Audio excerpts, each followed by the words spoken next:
Welcome back to SHREWSWORTHY. This episode is probably going up late because we are recording this day of. The chaos continues. I am here with Gobo, host of Hey Puck You, everybody. Oh, sorry.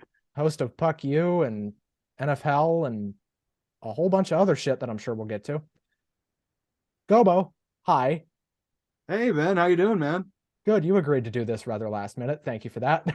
No, I appreciated it. No, when we got to talking when I was out in Omaha for Des Moines Comic-Con, yeah, I thought that this sounded like a great idea, so I'm happy to be here. Fun little backstory, and then we're going to get into the rest of the interview. But I don't know if you remember this. The original idea for this show was Tommy Wiseau, me, and you. Hey, I think it'd be interesting to take on another hosting gig at this point, but that would be a show. Me, oh you, my and goodness. Tommy Wiseau. Anyway, so Gobo, let's obviously you host every sports show on this network, I think. Mm.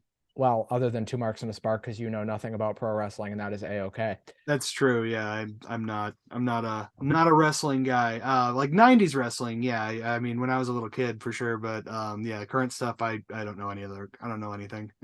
Well, going back to sports, what got you into sports? Your dad? Okay. And it's interesting because no, my father hates sports. So he's like my dad's like an old 70s Chicago biker dude. And he was not into it at all. He thought sports were like a conformist type thing. And so I was kind of discouraged from sports early on. But I think like what got me into it was I was a bigger kid. I'm a pretty big guy. I'm like 6'2", like 260. So like I mean I'm a big guy. So like naturally growing up, everyone was like, oh, you should try out football, you should try this, you should try that. And I think that it was like when I was like a little kid, I tried soccer, hated it because I'm not like a runner at all. And then when I went from soccer to football, they were like, oh, your only job is you just have to knock this kid over. Like you just physically move this kid out of the way and you've done your job. And I'm like, oh, this is easy. And so I took to football pretty early. I think I started playing when I was like 6 or 7 years old. And like I think that like football was like probably my first love. So like NFL football. I grew up in Colorado, but I'm not a Broncos fan, mostly because as a bigger kid, I was picked on pretty frequently. And the Broncos are like so huge here. So all the kids, of course, love the Broncos. And I was just like, oh, I kind of like dislike the Broncos just because of the association with what happened to me when I was like in school. And when I was like 7 years old, it was 1993, and coming on the scene was this dude Brett Favre. And I remember like one of the first games I watched was Brett Favre torching the 49ers in the I think it was like the 93 playoffs. They lost to Dallas the next week. But and I'm like, oh, I think these are my guys. And so I was a huge Green Bay Packers fan my entire life. And then with hockey, what originally got me into hockey, and it's Colorado, so it's kind of a hockey town already. Like a lot of talent comes from Colorado. Like DU's got a big hockey program. So even before the Avalanche, hockey was pretty popular here. So we would play street hockey. And I could never skate though was my issue. So I never really like played competitively. But I think what really got me into it was like video games as well, because I played a lot of like sports-based video games, and I think that like Blades of Steel was probably like one of the first games that I got like really into. And so that just kind of piqued my interest. And then of course 96, I'm 10 years old. We get the Avalanche and they win the cup in the first year. And so I was in love, obviously. And Quebec still takes ownership of that cup, but They can try. You know what? They Wah came over with that from Montreal that same year, and so it's like I don't know if they win the cup without Wah. and I don't know that Patrick Waugh goes to Quebec Yeah, willingly. I don't think he was interested. Now maybe if he knew what was going to be around him, he does. But because if you look at that first Avs team, they were absolutely they were Loaded. loaded. That team was built to win a cup, and Like Peter Forsberg and Joe Sakic on the same ice. It's unfair.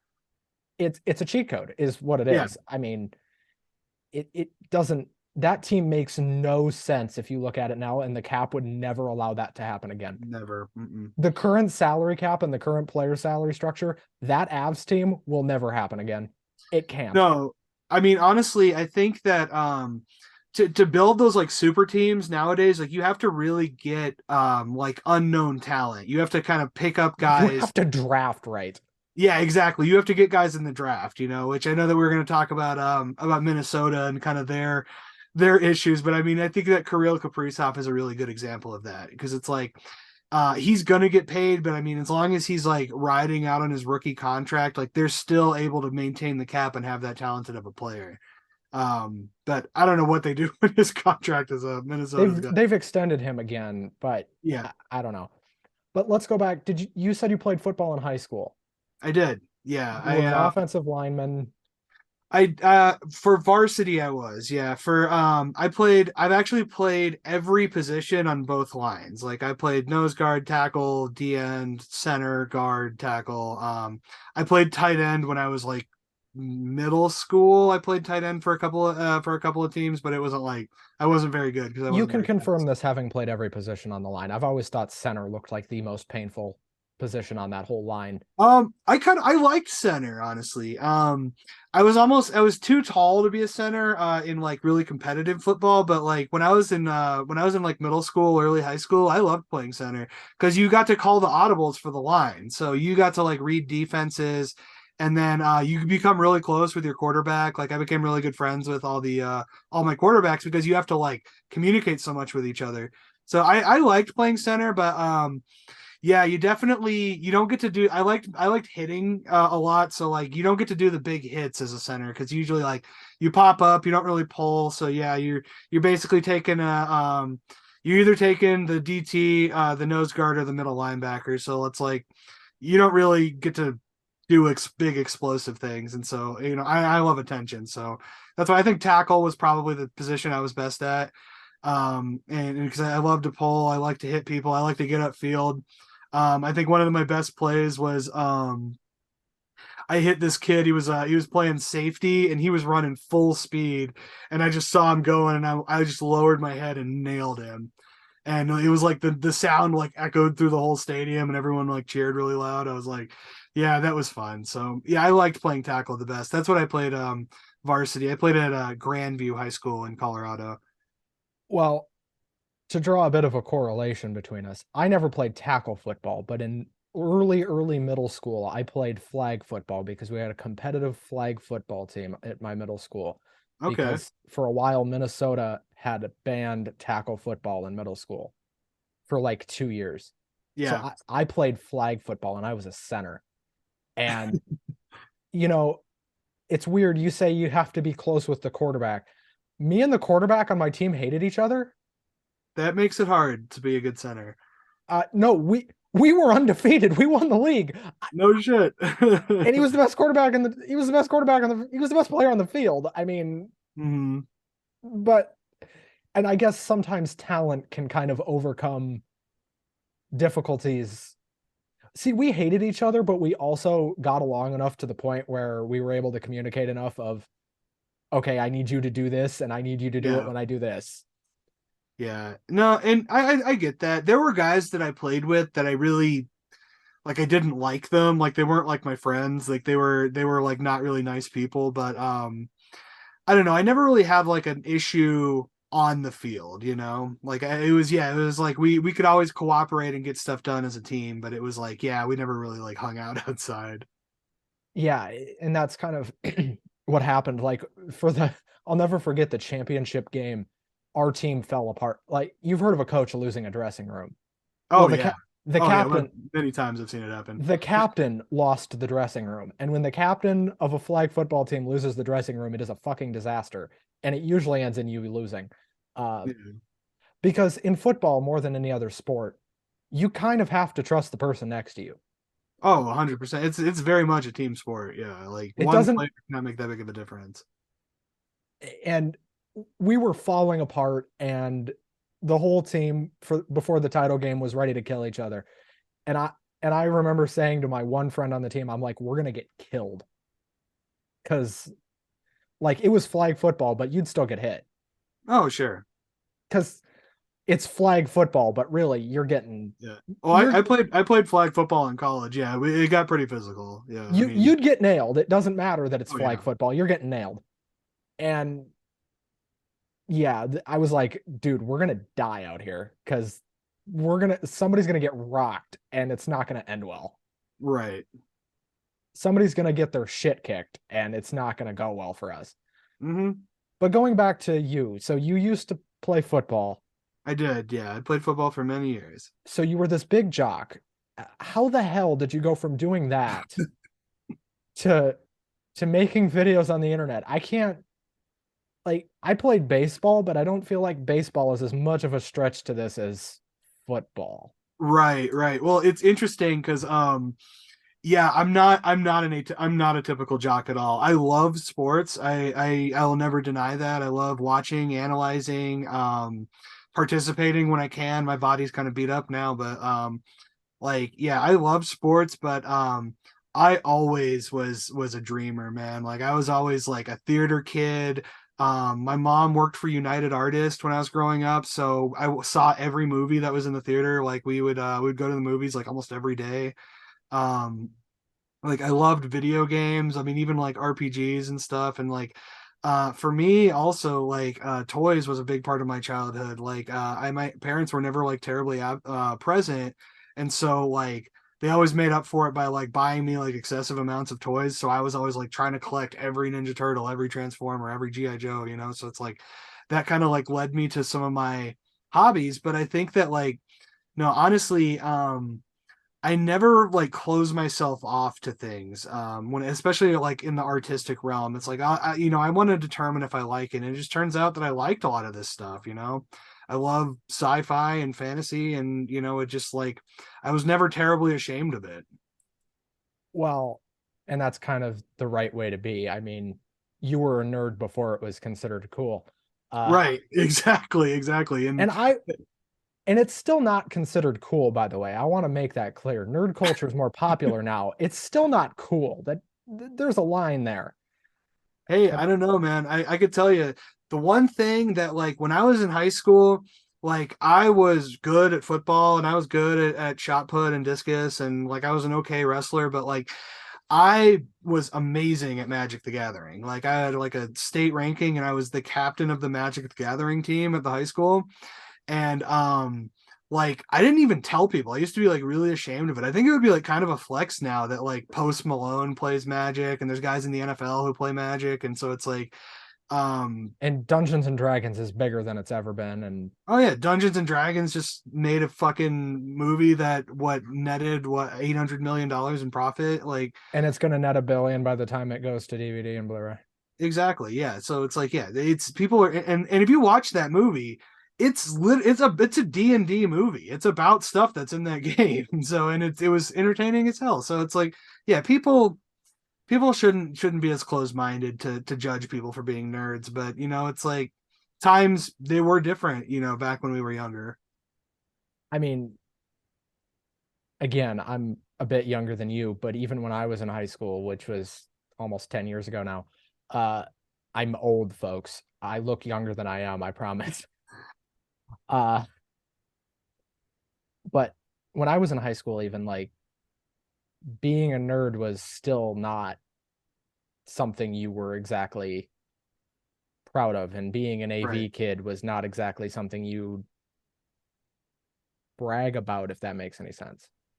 Yeah, you know, I mean, and at this end of the day, young people can be cruel, and so it's like, I don't know. I think that like I really came into my own and like really decided what I really was passionate about when I stopped giving a shit what other people thought about And me. that was me too. You know, by Yeah, the time once I turned 19, I stopped giving a fuck. exactly. I was almost exactly the same age that it happened to me when I went to college, and I was Well, just like, I was like, oh, people like me even when I fucking white like weird things. Like, yeah, that's amazing. So I'm just gonna like weird things. I mean, most people would consider what we do now weird, and I'm kind of okay with that. I Um, genuinely, yeah. I mean, I think that if I can provide enjoyment for like some amount of people, then yeah, that's I don't really care what people think otherwise. Yeah, and that's me too. I mean, most of my family does not get what we do, like at all. They've all seen it. They don't get it, and that's fine. Some of them are more supportive than others, if that makes any sense. But Yeah. let's talk about your content creation stuff because, Yeah. to my understanding, you've been doing this quite a while. Yeah, it's honestly it happened quick. Like because I started doing this probably like 2014. So yeah, I'm going on like 9 years of content creating. And yeah, because it was right around the time of some personal like there's some personal like stuff in my life going on, and because that was like right when I decided to start Lunar Harpoon, which is my channel. I started it with my partner and best friend on the channel. His name's Curtis Fleece, really talented guy, good friend from college. We were in the fraternity together, and we just have remained really good friends. And we decided to start a channel, and the idea of it was we had watched a program from these guys called the Game Chasers. They're really huge YouTubers. I think they got like some odd hundred thousands of followers. And their whole premise was they would go to like swap meets and flea markets and stuff and try to find old video games and get them for cheap. And so it's kind of like that show American Pickers, but just with video games. And I was like, I was watching that show with Curtis, and I was like, you know, I think we're better than these guys. Not that like we're better people, but I think that we're better actors and we're more entertaining than these guys are.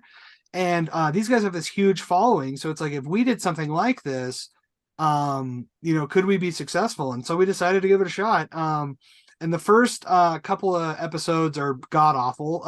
We had no idea what we were doing audio visual wise. We had to kind of learn on the fly, but I think that like as we kind of come into our own, the content gets a lot better. And that's actually how I met Dames, our producer. Was I was shooting for Lunar Harpoon at Colorado Springs Comic Con, and he was there shooting for Project Nerd, and we just got to talking, and that's kind of how I made my connection to Loch 22. When Dame started Loch 22, I was like, I'm down, if we want to make some content together.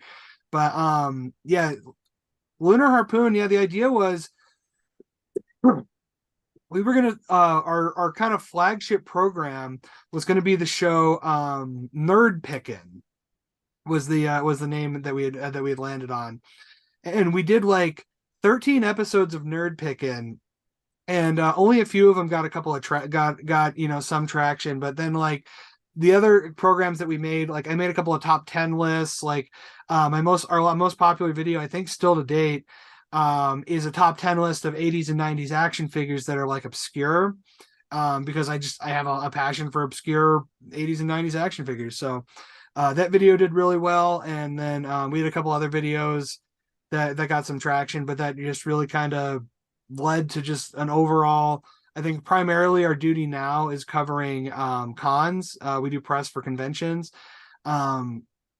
And that's really that's really what kind of our viewers are looking for now. But yeah, so it started out as kind of a knockoff of another channel, but then we kind of came into our own and kind of are doing our own thing now. That's very similar to how me and Bryce, way back in the day, started Two Marks and a Spark. We'd look at these wrestling podcasts and think, these guys suck. I know, and honestly, it's like I don't want to like and I don't want to like step on anybody's toes, because the Game Chaser guys seem like they're perfectly nice guys, and I think that they're good in a way that like that their audience likes. I think that they appeal to a certain audience type that I just like. I was never, I never, I could, it seemed kind of lowbrow to me. Like they're, if you watch the program, they're like constantly like burping and farting and They like, are a little much, I will say yeah. that. And they do like, they do this fucking like voice affectation where he's like making fun of, it's like a mixture of Herman Munster, um, where he's just like, we found games, and like they do it over and over again. And it's so fucking annoying. And it's like, so it's like I don't want to shit on their content, because it's like honestly their shows are entertaining, but it's just like I feel like if they would have just cleaned up some of that shit, it's like they could have really had a special thing. And I think that that's really what kept them from breaking into like more popular media, because I know that like at one point they were talking about they were in talks with like A&E to do like a show on A&E, And it's just like, yeah, dude, A&E's not gonna fucking air you guys burping and farting and drinking 40s and shit. Like they don't like show the video games, you know? So it's like I don't know. I hope they if they ever see this, I hope they take it as constructive criticism because like I said, I the content is good. It's just that stuff it was really kind of off-putting to me. And so that kind of is really what inspired me and Curtis to be like, what if we did this, but we didn't you know, we kept it like more highbrow, like we cut all the goofy shit out, the infantile stuff out, and like what if we did it that way. The issue was we found out very quickly is the game guys behind Game Chasers are very talented at editing and producing, something that we were not good at all. And so I think that that's really kind of what kept our stuff kind of out of the mainstream, is just that the production quality wasn't there. Well, and that'll do it for you every time. Let's shift gears a little bit. Let's talk about hockey. I love hockey. Let's talk. One of our favorite subjects mutually. Uh, Absolutely. I have for you three teams I think will be in the dumpster by Christmas. Okay. All three of these teams either made the playoffs this year or probably could have.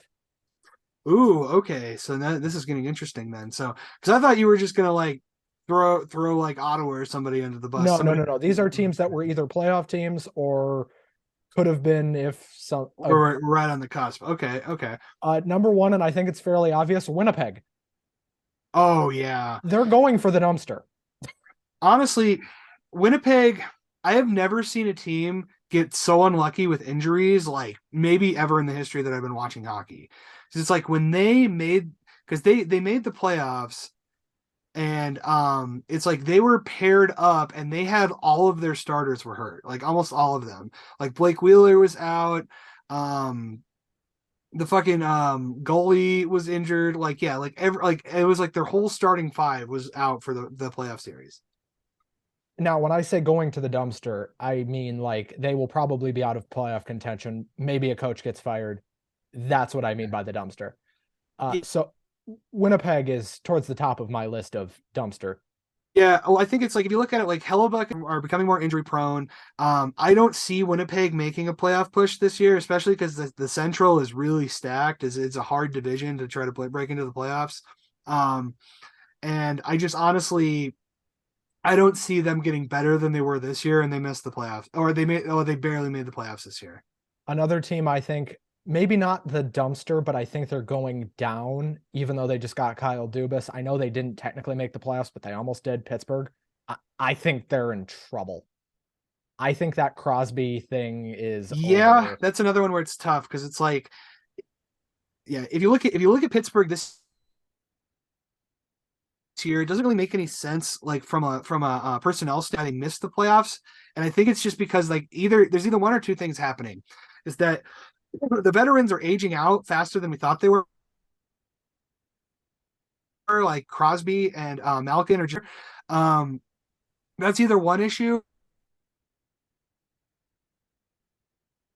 But what I really think the issue is that they're not gelling. Probably some unseen amount of like conflict within the locker room. And I think that that's probably an issue with management. So I think it's good that they're moving on and going with Dubas. I I don't don't know. think I Dubas think is as that good as we think he is, if though. it's the second scenario, I disagree with you. But if it's the first scenario, then yeah, the Pittsburgh is going to be worse. I don't think Dubas is as good as we think he is. I think he's one of the more overrated guys. I think he's smart. I'm not saying Dubas is an idiot. I just don't think he's a miracle worker like everybody claims he is. Well, and I think that with the roster the way that it is, if Crosby and Malkin play to the level that they are capable of playing, you don't have to be a miracle maker to make a miracle worker to make Pittsburgh good again. Because those are they're generational talents, and yeah, Pittsburgh's lost some talent, but like they have other people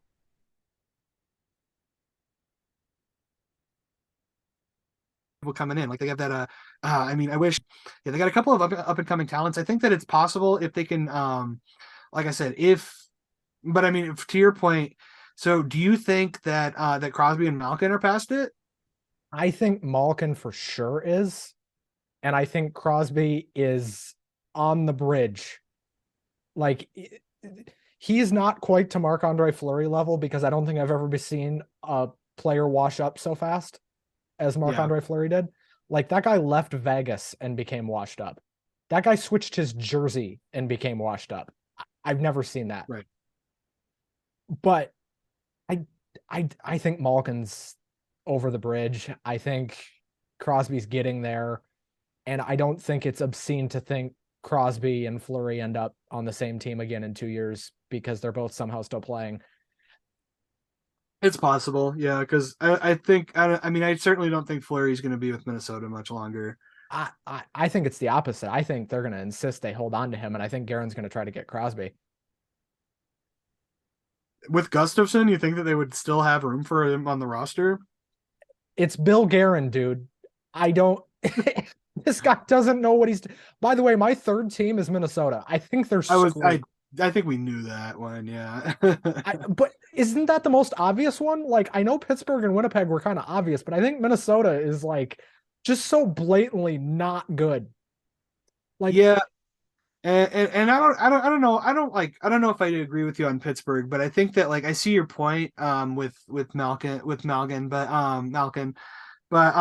yeah, when I think that we can all agree that Minnesota is pretty fucked. I was gonna say, yeah, I mean you have this huge amount of cap liability and you have really minimal talent, so it's like Kirill Kaprizov, I mean, you can have a great player, but like you need support around him. I mean, and they have Boldy, but like Boldy is not. That's Boldy's not a number two though. Yeah, it's not gonna get. It's not a number two guy that will get you a cup. Kaprizov is good enough to be a number one guy on a cup team. I maintain that he is good enough to be the guy on a cup team. I agree. Oh, fucking the Vegas just won with Jonathan Marchessault. So like, I guess they had Jack Eichel too, though. But I don't think Eichel's the guy there. No, I think it's Marchessault's been the guy like since that team started.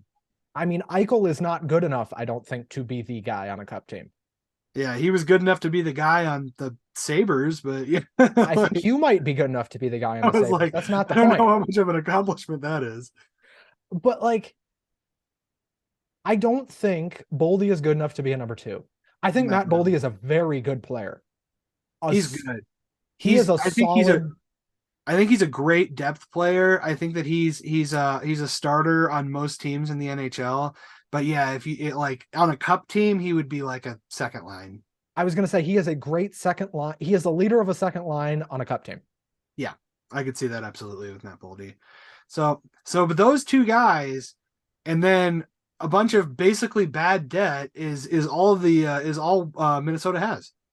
And they're and also in the Central Division. So and they have Spurgeon, who I don't think anybody would blame him because he's one of the best defenders in the league still. I don't think anybody would blame him if he woke up tomorrow and said, "Get me the hell out of here." I don't think, Spurgeon, he's not going to play for, I mean, he might wear a Wild uniform next year, but he's certainly not going to play for the Wild.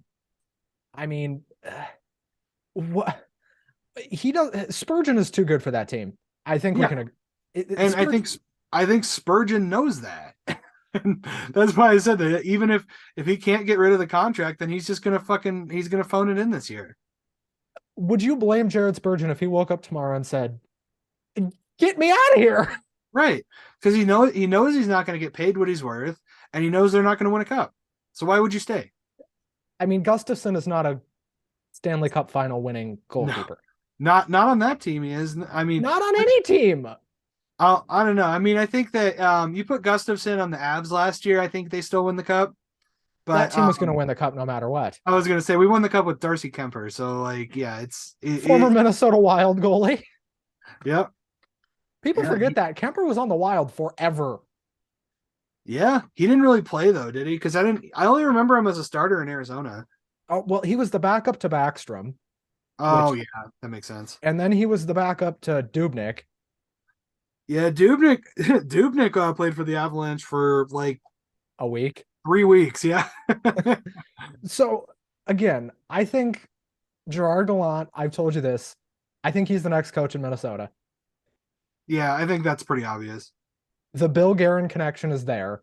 He's friends with Bill Guerin. Bill Guerin hires his friends. Look at Bill Guerin's track record. Who does Bill Guerin hire? He hires his friends. Mm-hmm. That's why Andrew Burnett got linked to Minnesota. Why? Because he's friends with Bill Guerin. And yes, Absolutely. Andrew Burnett is great, but he's also buddies with Bill Guerin, which should scare you if you're a Minnesota fan, because the track record of Bill Guerin's friends is not great. I'm just going to be honest. Like Victor Rask, Oh my God. he Yeah. was No. friends with Bill Guerin. You remember that? That's why he got brought here in that awful trade for Niederreiter. Oh my God. Yeah. I forgot about the Niederreiter trade. That's fucking ridiculous. That was just an absolute. That was like his first year. Or Mhm. wait, was that the guy who was like right before him, who was only there for a year? That Paul, I can't remember his last name. Paul Foden, I Oh, think. Something yeah. like I don't know if I'm that familiar with Minnesota hockey but, history. but like the Niederreiter trade was an unmitigated disaster. Yeah, that was bad. The Fiala thing looks like it's going to end up being a disaster because he only got better in LA. Mm-hmm. I mean, Fiala's Fiala a stud. Fiala looks like the best player on that team for about half the year. And granted, it's LA; they're not good. Oh, I think LA is getting better. I think that LA is going to be a good team next year. Well, next year, yes, but you're not going to win a cup with Kevin Fiala as your best player. You're not.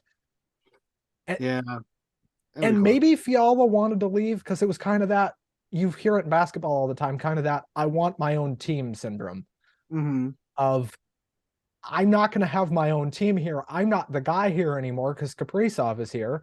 I'm Right, going to leave. right. And you know what? He did leave and he got a whole ton of money. Mm-hmm. And they made the playoffs. I still don't know how that team made the playoffs as they Yeah, were constructed. I think honestly the Pacific is just a shitty division. I mean, They got the cup winner in there though. they did. Yeah, yeah, Vegas. Okay, is Vegas a potential headed for the dumpster by Christmas team? Could Oh, they no fall way. that hard? No, no way, no chance. They Vegas is too well. They're too well put together. I mean, yeah, March Assault Stone are both certifiably dope as fuck. I think they got great coaching. You Eichel know, is a very good player. Eichel's a great player. I think that's the thing is just like he wasn't good enough to like lead a team, but like he's good enough to be part of a puzzle. Yeah, absolutely.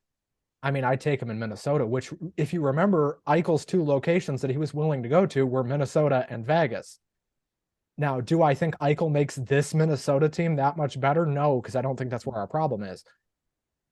Um, you Well, want to? do you think that Vegas wins the cup if they don't land Eichel? Yes, Yeah, I kind of do too. I think after Boston got knocked out. Yeah, Boston was the only team that could have beaten them. I mean, I picked Florida to beat them, and you know that. I texted you that I think Florida's winning the title. So did Maine. Yeah, and I was like, I've been the voice of reason the whole time. I was like, look, it's a great story. I'd like Florida to win, but they're not going to. Like, the fucking Vegas is just that much better. That 9-3 in game five, That was a I, statement. that kind of told you the whole story of, oh, this team was going to win it all along. Hmm. I don't think they beat Boston, not as Boston was constructed, but I don't know. I mean, well, Florida beat Boston. So I mean, they found a way. Like, so I don't know. It just shows that there were gaps in Boston's game. and that's a team that's not going to do what they did this year again. No, I mean, I they're don't know if not. any team will ever do that again in the regular season. Like that was dominance. I mean, they were the best team in the league, and it wasn't close the whole Mhm. year. Right. Now they reminded me a lot of like the 96 Bulls. Like it was like they just beat everybody.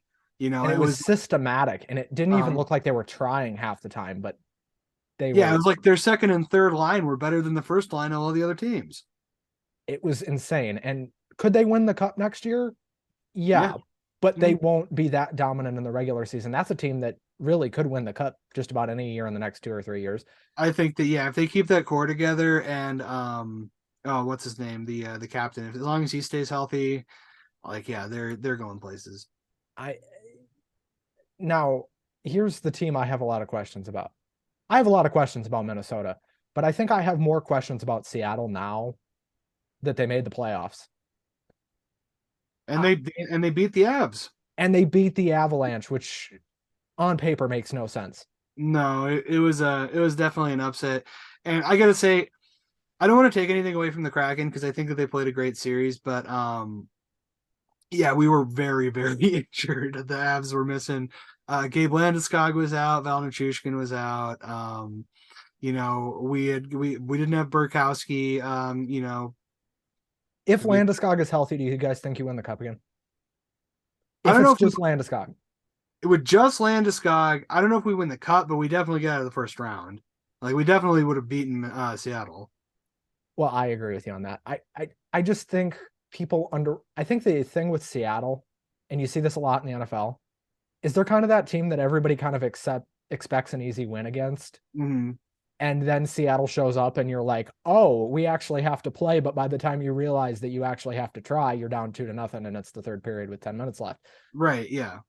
I mean, that's kind of a lot of what it was this year. I think Seattle's going to drop a little bit because I think they have to. Mm-hmm. Well, I Um, think that what a lot of people don't understand about Seattle, and I saw this in the series against the Avs, is they're really gritty. Like they're not a team because there was a lot of the teams that the Avs played last year, really talented teams, but like when the Avs would put up like 2-3 goal leads on them, they would like back off. They would kind of accept their fate. Seattle was a fighter. Like they constantly were pushing us around, and like we couldn't get away from them in close games, and like we couldn't catch up to them in the games that we lost. So it's like yeah, they play you to the burger, man. So that was that. I got to give it to Seattle in that aspect. And like, does that carry over next year? I think that they do take a little bit of a step down. they're going to Uh, make the playoffs. I think they make the playoffs. Yeah. That division is so bad, and I think Vegas is due for a bit of a step back. Maybe not the dumpster, but a step back. And I think some guys there are going to look around and say, "Well, we won the cup. What now?" Uh, Well, here's my thoughts on the Pacific. Is that I think LA is better. I think that Edmonton's going to be better. I honestly like Edmonton. I think they McDavid's missed the the best boat. player in McDavid's the best player in the league. And it's I think it's close. I'm definitely biased because I like Nathan McKinnon a little bit better, but McDavid is amazing for sure. Like he's McKinnon is a great player, and obviously he's won a cup, mm-hmm. but I don't think he's the best player in the league. I think he's a strong number two. Okay. Um, I think it's McDavid one, and I don't know that it's all that close, but I think it's McKinnon too. Well, and I think that that's a fair assessment, honestly. Looking at it objectively, because yeah, McDavid, I think that he does more with less talent around him. But I don't think that my perspective is I don't think that should be held against Nathan McKinnon because he's on a team with like with Mikko Rantanen and Landeskog where there's like so much talent But he around him. won't be on that kind of team for his entire career. McKinnon's young enough to the point where this team's gonna at some point fall down a little bit, whether it's due to a cap issue or I something. mean, in a logistic world, yes. But I think that this is kind of what I love about Joe Sakic as a GM is that he's good at getting players to take team friendly deals. 2 years ago, Um, you guys wanted him fired.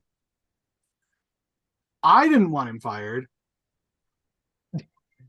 I mean, yeah, I mean, you'll see the Denver sports faithful will turn on their sports heroes. I mean, look at the situation with the Broncos and Elway a few years ago.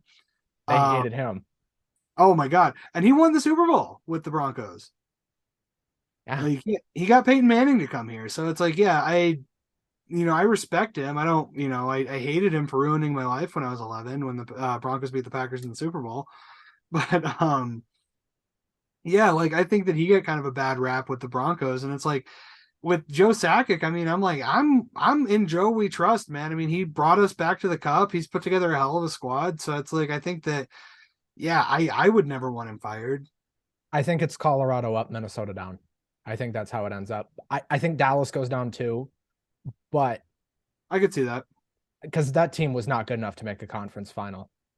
Yeah, If you if they got kind of an easy route. not so much because if you watch that Minnesota series, even the games they won, a lot of them they didn't look like the better team. It just kind of looks like Minnesota was. It kind of looked like Minnesota was falling apart. Well, I Is what, mean, any of the Puck U faithful will know I picked Minnesota to win that series. and they looked like the better team. If you watched, Yeah. with the exception of Game 6, where they just went out there and completely shit the bed. Yeah. And I had a friend who was at that game, and she texted me after the first period, and she's like, "We don't even look like we're trying." Yeah. And That's honestly that's how I felt. I went to one of the Abs Kraken game and then that games, and I was like the same way. I'm like, yeah, that's the Abs just like defeated. I mean, that's kind of the problem with a Dean Evason coach team. I think we're learning that now. It's the same issue with a Bruce Boudreau team. Big quinkadink there, huh? Former assistant of Boudreau, same problem. Exactly. What? Yeah. Where do Minnesota go from here? And I know we're spending a lot of time on Minnesota, but where do they go from here, in your opinion? I think obviously Gallant's coming in eventually, or Burnett, and I think it's one of those two. And I think Burnett's pretty unlikely because I think he gets a job this summer. I Because think so. I think somebody's firing their head coach. Probably somebody that was in the playoffs. And Ooh. I could see it being Edmonton, but at the Did same Toronto already fire their coach? I have to double check. I don't think so. If not, that's probably who it is. But Toronto's falling apart too. I mean, Yeah. The Toronto used all their cap space and gave up all their prospects to make this team this year. This was supposed to be their cup team, and they sucked. Tavares is so clearly not what we thought he was. No. He Like, was good. He was also he kind of reminds me of Eichel. Like he was the best player on the Islanders. It's like, yeah, you don't really. It's easy to stand out with kind of a and shitty. the year after he left, they were one of the best teams in the league. Mm-hmm. I mean, what does that tell you? This guy's a problem. I don't think Toronto is that good. I don't think they're going to get any better. I don't think so either. I know Bill Guerin came out and said Minnesota's keeping Dean Evason. I still think there's a chance he gets fired on July 1st. Really? Look at it like this. Where are they going to go from here with him? How far can he really? I think 100 points was the best you were going to do with him. I think they've hit their ceiling with him. Yeah. I don't think Kaprizov overly likes him. I think that the Kaprizov argument's interesting because I think that that could be a reason that gets him fired. Because I don't think that there's any mystery that you want to keep that kid around. But like otherwise, if Kaprizov didn't have a problem with him, I think that Wild keep him, and it's just because of bad management. To be honest, I just think that I don't think Bill Guerin's bad. He comes from Pittsburgh. He had a lot to do with that Pittsburgh stuff. I think Guerin probably is going to end up being a good thing because he knows how to keep superstars. yeah. But long term, I'm saying I think Guerin's a good thing because I think he'll be able to keep Kaprizov here. Yeah, I mean that should be your number one focus for sure. But And I think that's why they hired Guerin in the first place. They're like, when we get another superstar, we want a guy with a proven track record of being able to keep them. And Bill Guerin has a proven track record of being able to keep guys. even Even for sure. even when logistically, if you look at the cap, it should be just financially impossible. Yeah, some of those Pittsburgh teams were pretty formidable. And he's a cap genius. That's what he is. And do I agree with the idea to buy Suter out? No, because I don't think he was over the hill. I think it was Parise. Right. Now, was Suter a problem in the locker room? I've read that. I think we've all heard that kind of, that Suter was a bit of a problem. But if you were playing on that Minnesota team the last year Suter was there, it's you, Kaprizov, and what else? Yeah, because Parise was gone by then, right? No, Parise was there, but he's over the hill. I mean, we've learned that now. Yeah, so it wasn't prime Parise. Yeah, I remember him being such a problem for the Avs a couple of years ago. What is that Suter Parise the first couple of years? Is that the greatest missed cup opportunity? I think that it'll depend on what happens with Kaprizov. Because if Kaprizov doesn't win a cup with Minnesota, then that will be the biggest missed opportunity, honestly. I think I've compared him to Marian Gaborik a lot. Because when Gabrick and Burns and all those guys were here, everybody thought we were going to win a cup. And they ran Gabrick into the ground, and he ended up injury prone for the rest of his career. I think Kaprizov is better than Gabrick. Well, he is. He is a better player, but the game's also changed a lot, and he more suits today than. Yeah, that's true. Because Kaprizov wouldn't have worked 15 years ago. I mean, yeah. Well, nobody had speed like that long ago. That's also true. Yeah. Same with McKinnon. You know, it's just like these guys, they're so fast. Like it's just like the game has to keep up with them. Let's switch gears to the NFL. Okay. 3 head coaches you think will or should be fired by Christmas. Oh my God. Okay. All right. Number 1. Oh my God. What's his name? Dallas. Mike McCarthy. Mike McCarthy. Yeah. Oh my God. For one, this guy should have been fired 2 years ago. This guy should not be an NFL coach. Like, and this is from a person who he won the Super Bowl with the Packers. So it's like Mike McCarthy, he does not play logistic football at all. And Dallas has maybe the most talented roster they've had in 20 years. And I'm guaranteeing the Cowboys, maybe they make the playoffs, maybe they win a divisional game. They will not win the Super Bowl.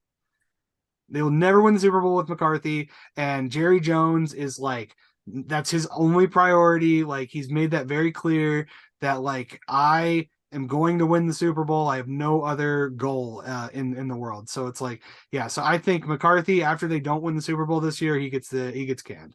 If San Francisco starts 3-7, do they fire Shanahan? Yes. They won't though. I think San Francisco is pretty solid. They don't have a quarterback. I don't, but they got McCarthy, they got Deebo Samuel, they got they got a great defense. I honestly don't think it matters that much who plays quarterback in San Francisco. I know that's kind of a hot take, but I think that they're good, even with Trey Lance. It's going to be Sam Darnold week 1. Shanahan's already said that. Because Trey's really? not going to be ready to go. Do they know that for sure? I mean, we're still, 3 months out? Or that's what's come out, is that they don't think Trey Lance is going to be ready for week 1. And it's even with Sam Darnold, the 49ers are a playoff team. With what, 9 wins, maybe? Because I think 9 wins get 9 wins. I don't think. Yeah, like I said, they're not going to win the Super Bowl. They're not going to win the division. But they will make the playoffs. They'll be a wild card team. Next coach you think gets fired by Christmas? Because I have a hot take after this. I agree with you on McCarthy, but I don't think we're going to agree on this next one. Yeah, I think I know who you're going to say, and I don't agree. Who's going to get fired by Christmas? I think the Raiders coach. I think that they're McDaniels. Also. Who's that? McDaniel. Yeah, Josh McDaniels. Oh my God, yeah. I think that McDaniels is not he won those Super Bowls as an assistant to Belichick, but those were Belichick's teams. Like it's not his offense that won all those Super Bowls. So it's like he's going out there. They have put so much into Jimmy Garoppolo, and they got Devontae Adams and Jacobs, and they got these huge contracts on offense. Does Brady come out of retirement? No. I don't. Does McDaniel throw the Hail Mary and try to get Tom Brady in Vegas? I think if it gets him from if it stops him from being fired, maybe, but I don't think Brady's going to come back. I have an opinion on Brady. I think if he comes back, it'll be in New England. I don't think he comes back. New England needs a quarterback. I think if Brady is going to come back, it has to be in New England. I don't think he would go anywhere else. I really don't. Because except for the Raiders, the team that he owns. I don't even think he'd play for them. I mean, what incentive is there for him to play in Vegas? They're not going to win a Super Bowl with him. I mean, that Bucs roster last year was better than the Raiders roster now. No, that Bucs team was amazing. Yeah. I mean, him getting Arians fired was like the worst thing he ever did. I think Bowles is a fraud, but also Arians already got fired. Arians isn't in Tampa. Oh, interesting. I thought he still was. No, he's got one of those titles that they give guys when they are putting them out to pasture. Oh, okay. So he's like VP of football operations or whatever. Yeah. So my head coach that I think is probably maybe not going to be fired by Christmas, but I could see him taking his ball and going home. Uh, brace yourselves, folks. I think Sean McVay is done in Los Angeles. I think he has given up. Yeah. That team is really bad. Okay. So you think Sean McVay is gonna? Yeah, I mean the Rams are really bad for sure. Do you think he would get fired, or do you think he'd take his ball and go home? I don't think they'll fire him. I don't think the Cronkies are not going to fire Sean McVay. It'd be tragic if they did because I think Sean McVay is a great coach. But that wouldn't do anything to his stock. I mean, Right. Yeah. And so it's like this is the thing. He's not going to win another Super Bowl with LA. There's no chance. So it's like I could see him going and coaching somewhere else. but that's kind of the take his ball and go home thing. Right. That's what I mean. Is that I think that you're not completely inaccurate when you say that. So I it's could like if they start if the Rams are as bad this year as they were last year, it's possible that he gets fired because just in the NFL, you can't have two bad seasons in a row like that. if they start like 3-6, No, I would not be surprised if he just says, if he resigns, yeah. screw it, dude. I don't need this. Guy's got more money than that guy's made more money in the last couple. I think he's the highest paid head coach in the league. And I think he has been since they made him the highest paid head coach in the league when they hired him. I don't know. And I know that Pete Carroll makes a ton of money, and I know that Belichick makes a bunch of money too. No, but McVay got like a lot of money because he didn't even want the LA job when they gave it to him. I don't know if you remember that. He didn't even want the job. Right. He wanted a different job. Well, and it was like, yeah, because he's an analytics guy, so yeah, he didn't want to be a head coach. But I mean, I'm glad that he did. I mean, because the Rams were probably glad that he did because he won the Super Bowl. No, he wanted to be a head coach. He didn't want to go to LA. He didn't want all the BS that comes with Los Angeles. Oh, I gotcha. And he also didn't care for the Rams fan base too much. Because this was right around the time that Jeff Fisher had just been there and gone. Yeah, Jeff Fisher went 1-15 and got shit canned in the middle of the season. Yeah. That team was so bad. That was the Goff year, and Goff was. Did Jared Goff get like the ultimate fuck you before he walked out the door? Because that guy went to Detroit and balled out. Yeah, I think honestly that Goff was like, because his rookie season, yeah, he was under Jeff Fisher and he just got creamed, and like I think that he like took that to heart and just didn't like playing in LA. So it's like, yeah, you put him in a new system, and yeah, he did great in Detroit. And he loves Dan Campbell, and Dan Campbell loves him. That's a guy who I don't think will ever get. All players love Dan Campbell. He's a player's coach. Will Detroit ever fire him? Because I don't see Detroit. I think he's one of those guys who could get poached by like a college team. Yeah, that makes a lot, and he makes more sense as a college coach, honestly. Because I honestly I know that he's doing a lot of good things in Detroit, and I know his players love him. I don't think Dan Campbell's a very good head coach. Situationally, no. Yeah, exactly. Third head coach you see getting fired. Okay, next head coach, Mike Vrabel. No, absolutely. They will not fire him. And if he gets fired, he will get hired somewhere else immediately. I don't think so. I think honestly, because I think that everybody's going to see that. So Tennessee has typically ran the board in that division because it's such a weak division. But here we got Jacksonville is going to be better. I think Jacksonville's a Super Bowl team. Jacksonville's going to be great next year, honestly. Like, yeah. So I think that they're definitely a candidate to win the AFC. It depends on the. I mean, I don't know. Chiefs are great. The Bengals are great. Bills are great. There's so many good teams in the AFC. So it's hard to say that Jacksonville goes to the Super Bowl, but they're going to be a really, really good team. But I think that Tennessee tanks in that division this year because Derrick Henry, I think, is completely past it, and he is all they have. And honestly, Vrabel is like, he's been riding the Derrick Henry train for, I think, the majority of his career. That's another guy who would be great in college, though. Derrick Henry? Vrabel, yeah, I think he'd make a great college coach too. And I think that, we were talking earlier is like, about, we're really excited in Colorado. We got Deion Sanders is coaching the Buffs this year. And I remember you would pose the question, do you think Dion works out as a coach in the NFL? And I think and I'm kind of of the same opinion. No, I don't think great players make great coaches. I I think he worked at Jackson State because it's Jackson State. Um, and the You competition. don't think he's gonna have success in Colorado? I think Colorado might work out for him because it is a small enough program, and they are not in a great conference at this point, Yeah, I mean they're in the Pac-12. which has been diminished greatly and will be diminished even further. Yeah, I was gonna say.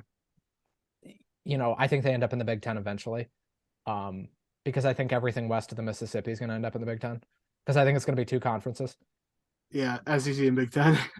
Yeah, and maybe they make one more just to kind of level it out. But I mean, if you look at college football, for the last 50 years, it's been dominated by like three teams. Yeah, no, And it really has. that doesn't change. And you know, PJ Fleck in Minnesota, who really could have gotten fired this year if you look at what Minnesota did. He didn't, he got an extension. I mean, any other program, he's getting fired, but it's Minnesota. Yeah. They don't win anything. They were dominant in the 50s, but they can't do anything now. Are you talking Uh, about University of Minnesota, right? yeah. Okay, I was like the Vikings. Yeah, PJ Fleck, again, any other coach gets fired out of the U of M, but they love Fleck and he's God to them, so he won't Mhm. get fired. See, I that's don't how I think felt about Harbaugh with Michigan until these last two seasons. here's the difference with Harbaugh, though. The guy's proven he can win. Fleck really Yeah, hasn't. not now he has, but the first couple of seasons, Harbaugh wasn't shit in Michigan. No. I know we're getting low on time here, but I did want to ask you your Super Bowl pick, your early Super Bowl pick. Oh man, okay. Now, So this is after free agency and the draft, so we can kind of make educated guesses. yeah, we can kind of put some stuff together. So, oh man, I think it's really hard not to pick the Chiefs in the AFC.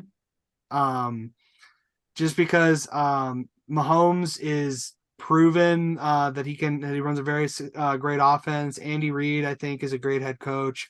Are they Uh, this good without Andy Reid? I don't think they are. no, I don't think so either. I think it was a perfect match. It was exactly. I think that what Andy Reid was missing in Philadelphia, he found in Patrick Mahomes. And it's the same thing with Doug Peterson from Philadelphia to Jacksonville. Exactly, Doug 100%. Peterson found his quarterback. Exactly. Yeah, you need a baller to win. So Is so I think Peterson a that. top five coach in the NFL? Total sidetrack. Is Peterson a top five coach Oh man, like in NFL history, in the NFL right now?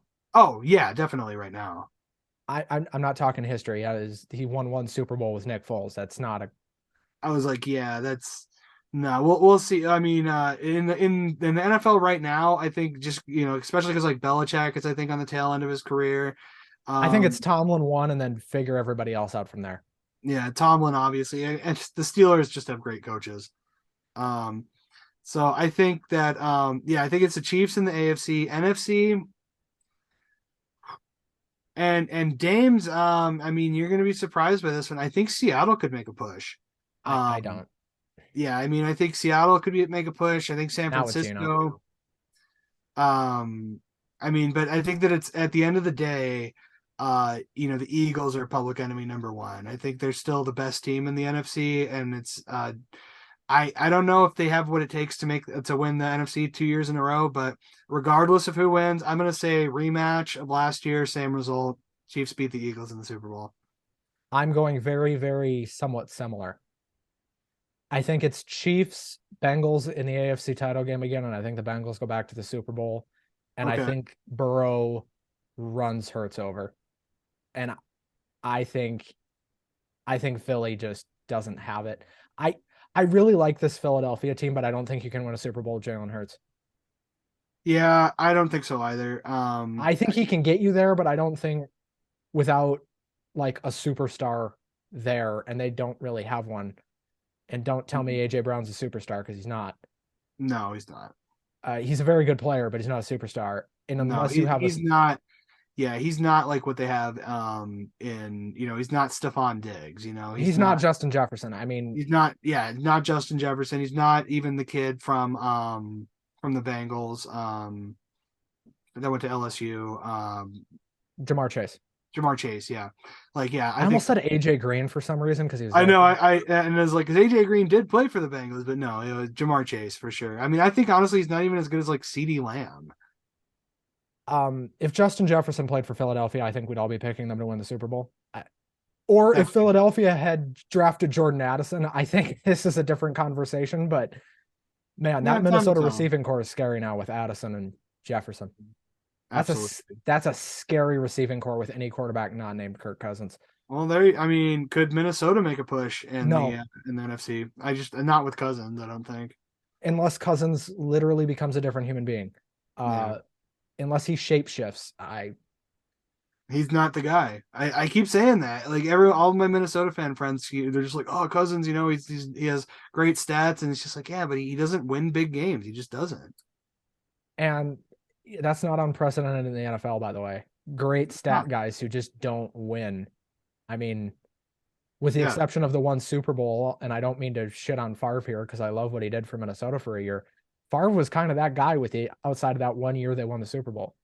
yeah. I mean, Aaron Rodgers might have a similar legacy. I mean, well, I think Aaron Rodgers is probably a better quarterback than Brett Favre, but I mean, um, Rodgers was the best player in the league for a long time. yeah, he won like 4 MVPs. Favre was always top three, but never the guy because Peyton and then Elway before him. So, Mm-hmm. and Elway, people forget this. Elway retired in his prime. I He mean, did. that guy could have gone for another 5 years and probably won two more. Uh, but again, we're running out of time here. We've already gone over. Oh, you're But good. I So, want to thank you you for said, being so you're saying the Bengals from the AFC, and you said that they're gonna truck they're gonna truck Hurts, and Ohio Bill will have its first ever championship. finally. Yeah, Which no, Missouri and they got the Cavaliers though. oh, they got the Cavs. Yeah, well, and the Browns won NFL championships before the merger, but that was like 70 years ago, so nobody remembers. I, I just I don't know, man. I don't see this Philly team winning anything with Hurts. I think Hurts is a great quarterback, but again, unless he has like a great number one receiver, which he doesn't. Mhm. Yeah, it seems like the Eagles are missing something. And yeah, they went 15-1, but go look at their schedule. Hmm. I mean, how many of those teams ended up actually being really good? Right. Uh oh, you beat Tennessee. Good for you. Yeah, we're all proud of you. Great. Oh, you beat quarterbackless San Francisco in the NFC title game. Hmm. I'm impressed. And you blew a lead at halftime in the Super Bowl. And you blew a lead. Yeah, and you almost, people forget this, but if Purdy doesn't get hurt, they probably blow that lead to San Francisco too, because San Francisco was on their way back in that game. They were. They were. That's what I think is scary about San Francisco is like that team is so good without a quarterback. That's where it's like, yeah, that's why I I think that think Purdy's the they're guy fine there. even with Darnold. I honestly, Purdy is good. Like people think that like it's a situational guy. No, he's a good quarterback. I think he's ends up being the guy there once he gets healthy, but there's a chance he misses the whole year, so we'll see. Nah, it'll depend on Lance. Time will tell. That's a whole nother pod. Me and you talking about Trey Lance could probably be an hour on its own. Yeah, Uh, I think so. that's a whole saga. All right, guys, thank you so much for watching this episode of Shrewsworthy. I almost said Two Marks and a Spark. That's my other Good. show. Go check that out right here on Loch 22. Not trying to promo myself here. Get yourself over, bud. Go check out Puck U. Go check out NFHell when it comes back. I know Puck U is going to be wrapping up what this week. Yeah. Yeah, we're shooting our final episode on Monday, I believe. I'll have to double check with James. But yeah, just now that the Vegas has been crowned, there's NHL news is going to slow down quite a bit, so we're going to do our Until wrap up. July 1st. I mean, Yeah, it's July. Yeah. middle of July, really, even is when that'll come back. But NFL is coming back in the next couple of weeks as well. So That'll be along with exciting. everything else that just keeps happening in perpetuity, including both of my shows, Uncle Russ's Comic Talk, all the stuff you're used to seeing. you're not going to get rid of my stupid face or Gobo's. So get used to us. Like, comment, subscribe. Tell me I have a funny looking face if you'd like. I don't mind. And thanks for watching.